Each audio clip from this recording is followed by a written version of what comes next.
I got really tired of the old bodybuilding chicken rice, beef rice, repeat type diet. So I've modernized my bodybuilding diet to be very enjoyable, and I want to share that with you, how to build one for yourself and how to scale it in the off season. What's up? I'm John Jewett with J3 University. We elevate physique education, and today I'm going to lay you all the way from knowing what your macros should be, to picking food sources, to programming that throughout your meals, and then even to how to adjust your carbs, fats, and proteins to keep progressing the off season. And we're going to do this pretty quickly to get to the point and not have a bunch of fluff. So this is going to be a very practical video for you of how to build your diet and make a diet that just doesn't just hit your macros, but it's going to manage health, improve digestion, and be sustainable, enjoyable for you to grow in the off season. Step number one, we're going to start with our calorie level and macro level. Please refer back to how many calories do you really need to build muscle as a good starting point. Just the quick math on this, if you don't know your maintenance calories, 15 times your body weight would probably get you pretty close to where you could be productively growing. Also refer back to how much protein do you really need to grow, as we covered this. So a sample to start with your protein would be 1 to 1.4 grams per pound of body weight. In the off season, I like to start guys right around 1.2 grams per pound of body weight. Next, let's set our fats. 0.3 to 0.5 grams per pound of body weight will cover all the fat needs you have. You can scale this towards the highest side if you have a preference towards more palatable, fat, yummy meals, or you're absolutely able to go a little on the lower side. Then as we're scaling food up in the off season, you can increase your fats. But the baseline that I start with is 0.3 grams. Then the remainder of the calories will come all from carbohydrate. Next step, we need to decide our meal frequency. And I would either go from 4 meals up to 6 meals per day. Do you get more advantage going to 6 over 4? Not necessarily so. I think a lot of this should be more so dictated around what you can successfully implement, and then also what's going to be best for your digestion. I have people that absolutely do better with less frequent meals that are larger and that digest better, or some people that go on smaller meals and more frequent. Completely up to you. But I think going less than 4 meals, you start to run into just poor protein distribution. Going greater than 6 meals, you're going to have a couple meals that just start stacking on top of each other, and it really might as well just have that combined into one other meal. Now, if we're spreading this out across those meals, just evenly spread out your protein intake. Around carbohydrates, I generally like to do 40 to 50% of the total carb intake for the day around training. It doesn't have to be that much, but I would prioritize a bit around that because that's gonna be our largest expenditure window. We really prioritize carbohydrates around training for recovery and for fueling performance. Now, dietary fats, bodybuilding diet is pretty low in fat. You could do an even spread. If you do find if fats pre-training have any impedance around digestion, you could lower them in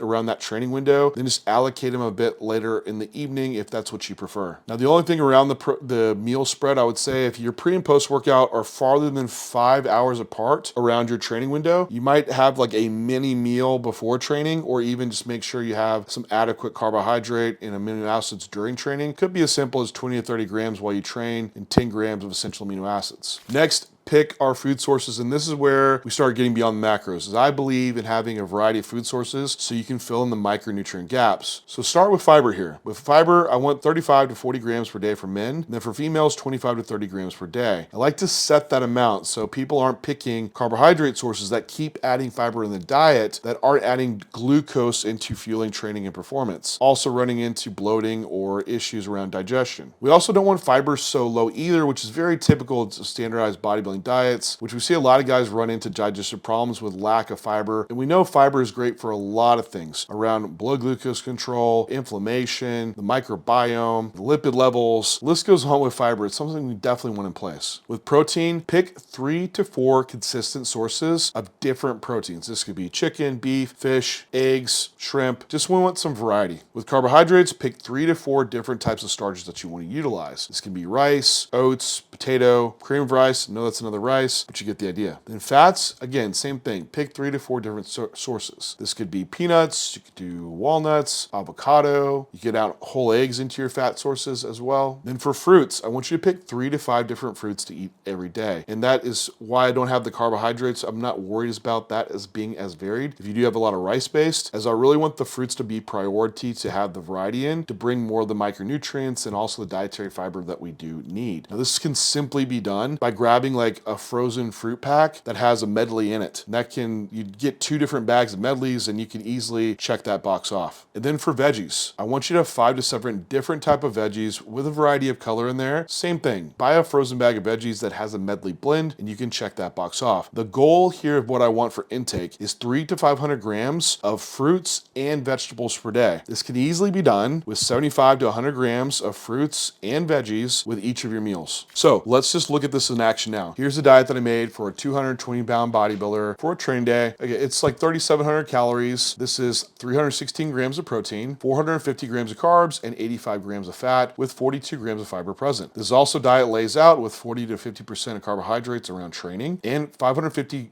grams of fruit and 450 grams of veggies. I put all of this into Chronometer. Why I like to use Chronometer is it's fairly accurate, and I can also look at the mineral content and vitamin content for the diet I'm providing, as I'm a dietitian, so I'm definitely a food first type of approach. So I can look in to see like what gaps I'm missing with my foods. Then if needed, I'll change those foods, or I can use supplements, which that's the idea of a supplement, supplement where your diet's lacking. And I can also look at areas where it might be overdoing it. Like for instance, for iron, we're at 321 milligrams. This is way too higher iron for a male bodybuilder, especially one that's enhanced, that has increased iron absorption capabilities.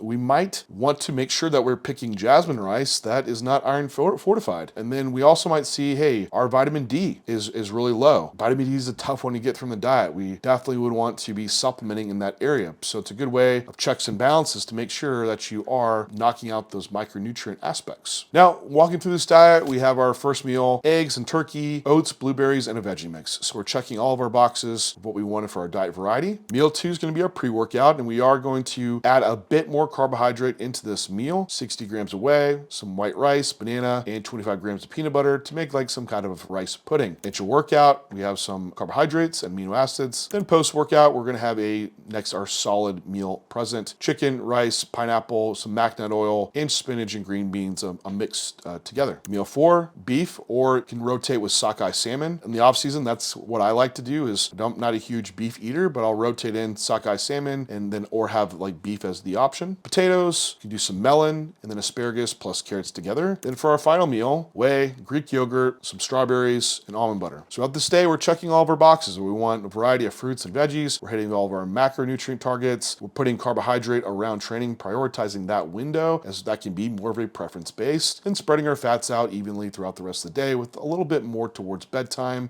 as those carbohydrates are lower, so we can keep the calories a bit balanced throughout the day. So scaling the diet. This goes back to our YouTube that we did on how many calories you need to grow. But the rate of gain target we want is 0.25 to 0.5% of body weight per week. So what I would do if you're not increasing in that range is start with a 150 to 250 calorie increase. Start on the bottom of that range if you're more advanced lifter, and start on the top of the range if you're less advanced and also not seeing much body fat gain at all. Mostly do this from carbohydrate. I actually solely would do this to start with carbohydrate and keep increasing that along the way. Now, keep fruits and veggies relatively static if you've already met the requirement that I mentioned. Veggies can definitely stay static as we don't want more bulk and more fiber slowing down digestion. Fruits you could scale up, but I would just be mindful of the fruits that you do scale up. You might want to go with fruits that are more skinless, that have a little bit less fiber, so you don't have the issues of running into bloating or even impeding appetite to where you're not able to consume the rest of your calories. Now, if food volume gets too high from just increasing your starches, that's when is the time when you should start scaling up your fats to increase the caloric density of your meals without increasing the volume. Now, if hunger starts stalling as you're scaling up, do look at your protein intake. Refer back to the video on protein intake sources and that counting your trace protein. Is in that video I mentioned that adding in more rice or other carbohydrates or fats that have trace amounts of protein, your protein intake might start scaling up beyond that 1.4 grams per pound of body weight, where it's really not extra benefit, but it very well could be why you're experiencing lower hunger on your diet. So lower protein down from your direct sources and add those calories back into carbohydrate. So that's how you scale a diet up over the off season and build one relatively quickly in a bodybuilding diet that's going to aid health and digestion, manage inflammation, and absolutely have you growing and being productive. This is the exact nutrition framework that we teach in our J3U Level 1 course. If you want to learn more, please go check it out, j3university.com. Any further questions on nutrition, training, PDs, or anything, leave them down below. And I can always do another video for you guys. Thanks for tuning in, and I'll talk to you next time.